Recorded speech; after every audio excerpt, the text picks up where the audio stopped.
भाई जो गुरु वचन पे डट गे, कट गे फंद 84। सतगुरु भक्ति मुक्ति के दानी, सतगुरु बिना न छूटे खानी। भाई जब सतगुरु ही आपको भक्ति देगा और भक्ति देकर आपकी मुक्ति करवाएगा, तो भाई फिर इसका क्या करें? इनको क्यों पूजे? फिर इनका हमारे जीवन में क्या महत्व है? जब सतगुरु ही भक्ति देगा और भक्ति से मुक्ति मिलेगी, और सतगुरु बिना न छूटे खानी, 84 लाख योनियों की खानी सतगुरु के बिना नहीं छूट सकती, तो इनका फिर भक्ति मार्ग में क्या रोल है? कोई रोल नहीं है। इस फोटो को, कबीर जी की समझे जाने वाली हाथ से बनाई हुई काल्पनिक फोटो को, क्योंकि ये तो कबीर जी की ओरिजिनल फोटो भी नहीं है। 650 साल पहले ना मोबाइल था, ना कैमरा था, ना कोई फोटो खींचने का साधन था। केवल लोग हाथ से चित्र बनाया करते थे, काले पीले। आगे चलकर प्रिंटिंग मशीन आ गई, लोगों ने इनमें रंग भर दिए और हमारे सामने पेश कर दिया कि ये है कबीरदास, ये है कबीरदास। बड़ा भैया तो क्या भैया, जैसे पेड़ खजूर और पंछी को छाया नहीं, फल लागे अति दूर, ये है कबीरदास। तो भाई इस नकली फोटो का तो सतगुरु रामपाल जी परमेश्वर जी ने केवल सहारा लिया है हमें सत्संग समझाने के लिए, क्योंकि सन 1994 से सतगुरु रामपाल जी सत्संग करने शुरू किए इन्होंने। और उस समय अगर ये कह देते कि मैं हूं वो कबीर जो 650 साल पहले काशी के बनारस में धानक रूप में आया था, तो भाई उस समय इनके सत्संग कोई भी नहीं सुनता, कोई भी इनकी बात को नहीं सुनता कि घमंडी है, अहंकारी है, अपने आप को जो है भगवान कहता है, अपने आप को ये कबीर कहता है। इसलिए गुरुजी ने अपने आप को छुपाया, उस कबीर का दास बताया, उस कबीर का भेजा हुआ बताया, और कबीर इस कागज की फोटो को बताया, ताकि हम कम से कम इनके सत्संग सुन लें, इनके प्रवचन सुन लें, और साल 10 साल 20 साल कम से कम कभी तो हमारी समझ में आएगी कि हमारे गुरुजी कौन है और इस फोटो का सहारा उन्होंने क्यों लिया। वाणी, सतगुरु भक्ति मुक्ति के दानी, सतगुरु बिना न छूटे खानी। सरलार्थ है, सतगुरु भक्ति कराकर मुक्ति प्रदान करते हैं, वे भक्ति तथा मुक्ति के दाता हैं। सतगुरु के बिना 4 खानी, कौन कौन सी? अंडज, जेरज, उद्भुज, श्वेतज, ये 4 खानी हैं। इनमें जन्म मरण होता है, का ये चक्कर नहीं छूटता सतगुरु के बिना। अब अंडज क्या होता है? जो प्राणी अंडे से उत्पन्न होते हैं, जैसे पक्षी, इसको अंडज खानी कहते हैं। जेरज, जो जेर से उत्पन्न होते हैं, जैसे मानव तथा पशु। 3 नंबर, उद्भुज, जो स्वयं उत्पन्न होते हैं, जैसे गेहूं में सरसी, ढोरा तथा किसी पदार्थ के खट्टा होने पर उसमें कीड़े उत्पन्न हो जाना, यानी जो अपने आप ही उत्पन्न हो जाते हैं, वो उद्भज खानी है। 4थे नंबर पे श्वेतज, जो पसीने से उत्पन्न होते हैं, जैसे मानव शरीर में या पशु के शरीर में ढेरे, जूम, चीचड़ आदि, ये श्वेतज खानी कहलाती है। इस प्रकार 4 खानी से जीव उत्पन्न होते हैं, जो कुल 84 लाख प्रकार की योनि अर्थात शरीर का जीव धारण करते हैं और जन्मते मरते हैं। ये 4 खानी का संकट सतगुरु बिना नहीं मिट सकता, समाप्त नहीं हो सकता। और भाइयों और बहनों, कुछ चीजें होती हैं जो हमारे को भूलनी नहीं चाहिए, इसलिए परमात्मा ने हमारे को आदेश भी दिया हुआ है, हर सत्संग में बोलते रहते हैं। एक शब्द है परमात्मा का कि मन तू बसरे सुख के सागर, शब्द सिंधु रत्नागर। उसमें परमात्मा बहुत सारी वाणियां बोलते हैं कि हम क्या क्या बन लिए, कैसे कैसे हमारे जन्म हो लिए। कोटि जन्म तू राजा की न्या, मिटी न मन की आशा, भिक्षुक होकर दर दर घूम्या, मिल्या न निर्गुण रासा। इंद्र कुबेर ईश की पदवी, ब्रह्मा वरुण धर्मराया, और विष्णु लोक के पुर को जाके तू फिर भी वापस आया। बहुत सारी बातें परमात्मा इस शब्द में हमारे को बताते हैं।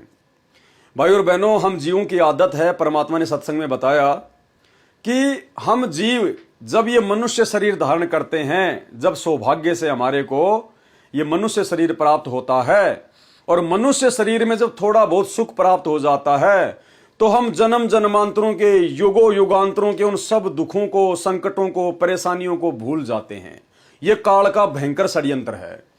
फिर हम सोचते हैं कि भाई हम तो मनुष्य बनते हैं, हम तो ऐसे मौज करेंगे, मर जाएंगे तो फिर से मनुष्य बन जाएंगे, ये गधे कुत्ते सुअर गधे कुत्ते बनते रहेंगे। नहीं, यही भ्रम तोड़ने के लिए सतगुरु तत्व ज्ञान देता है कि भाई ये मनुष्य शरीर प्राप्त करके और सतगुरु की शरण में आने के बाद तो तेरे को और भी सुख मिलता है, भाग्य से अधिक है।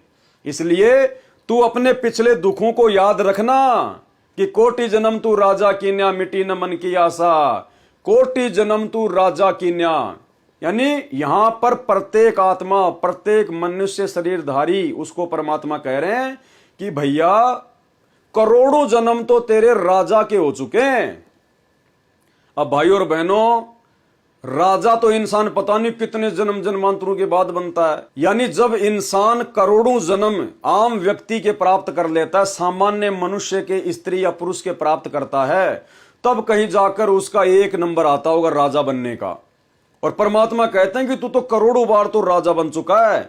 अगर करोड़ों बार हम राजा बन चुके हैं और एक राजा बनने का नंबर यदि करोड़ों मानव जन्म प्राप्त करने के बाद मिलता है, तो पहली बात तो हमारे मनुष्य के कितने जन्म हो चुके होंगे। और भाई एक मनुष्य जन्म मिलता है 84 लाख योनियां भोगने के बाद।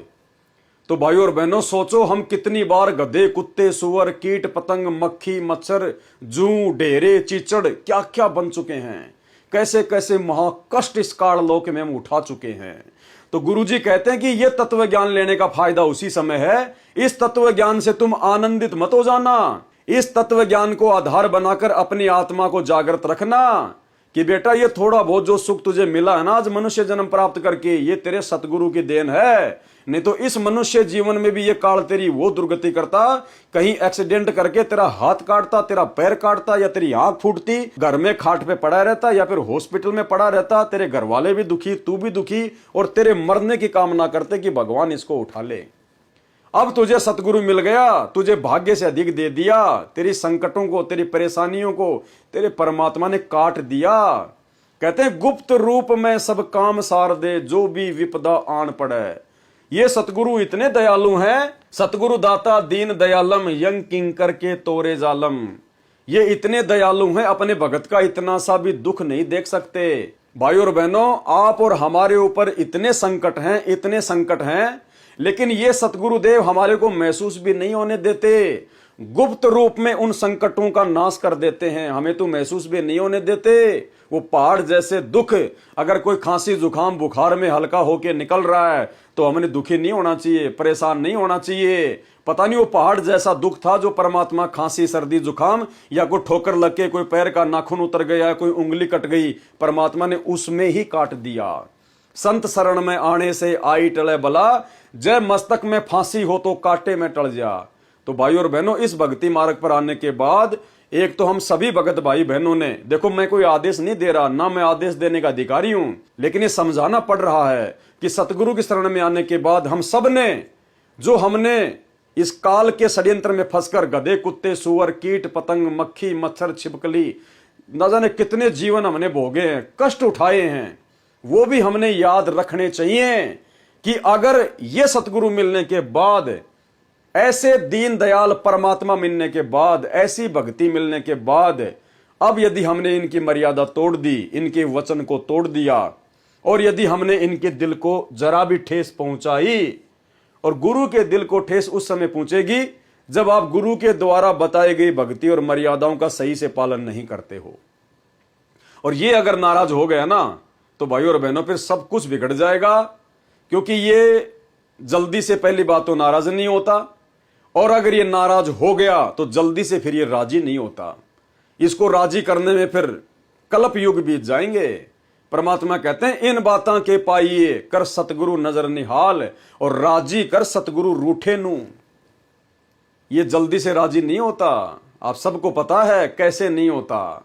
हमने सतलोक में इनको दुखी किया था, कब किया था? काउंटिंग नहीं है, काउंटिंग ही नहीं है, इतने अरब खरब युग कल्प बीत गए। परमात्मा कहते हैं 7 करोड़ तेरे ब्रह्मा मर गए, 49 करोड़ कन्हैया। और ये जटाधारी शंकर तो ना जाने उनसे भी कई गुना ज्यादा उम्र है। और इनकी उम्र कितनी बताई गुरुजी ने? ब्रह्मा जी का एक दिन 1008 चतुर्युग का, एक चतुर्युग की उम्र 43,20,000 वर्ष। कहते हैं इतने इतने तो ब्रह्मा विष्णु महेश होके जा लिए, 30 कोटि रामा अवतारा। तो भाई और बहनों, इनकी एवज में हमारे कितने जन्म हो चुके होंगे? तब से हम यहां पर गधे कुत्ते सुअर बनकर कष्ट उठा रहे हैं। तो हमने किसी समय सतलोक में गुरुदेव भगवान को नाराज किया था, काल की बात को महत्व देके, इनकी बात को महत्व ना देके, और तब से लेकर हम लोग यहीं फंसे पड़े। अभी सतलोक नहीं गए, अब ये ना सोचना मैं सतलोक में हूं, अभी भी यहीं पड़े हैं। अगर इनकी बात नहीं मानी, इनके वचन में नहीं रहे, इनकी भक्ति आजीवन मर्यादा में रह के इन्हीं को परमात्मा मानकर नहीं की, तो अभी सतलोक नहीं गए हैं। अभी हमने उस रूठे हुए सतगुरु को राजी करना है। हमने सतलोक में जिस सतगुरु को रूठा दिया था, नाराज कर दिया था, कहते राजी कर सतगुरु रूठे नु। अब मौका है हमारे पास में, और ये जल्दी राजी हो जाएगा वर्तमान में, क्योंकि ये खुद आया है। ये किसी के बुलाने से नहीं आता, किसी के पुकारने से नहीं आता, ये अपनी मर्जी का मालिक है।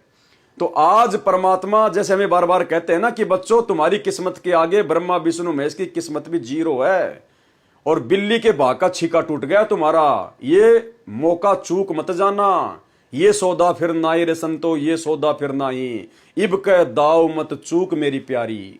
आत्मा को कह रहे हैं गुरुदेव कि अब की बार ये मौका मत चूक जाना। तो भाई और बहनों, परमात्मा ने कहा कि उस शब्द को दिन में एक बार जरूर सुनना चाहिए, उसको गायत्री मंत्र बना लो। जैसे ये दुनिया वालों ने गायत्री मंत्र बना रखा ना, ओम भूर्भुव स्वः, ऐसे गुरुदेव कहते हैं कि उस शब्द को रात को सोने से पहले या दिन में एक बार जरूर सुनना चाहिए कि मन तू चल रे सुख के सागर, जहां शब्द सिंधु रत्नागर। तो इस शब्द को भी हमने जरूर एक बार सुनना चाहिए।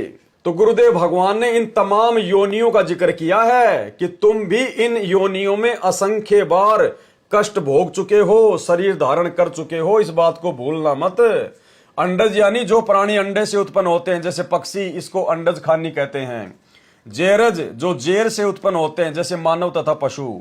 उद्भज जो स्वयं उत्पन्न होते हैं, जैसे गेहूं में सरसी ढोरा तथा किसी पदार्थ के खट्टा होने पर उसमें कीड़े उत्पन्न हो जाना, उद्भज खानी है।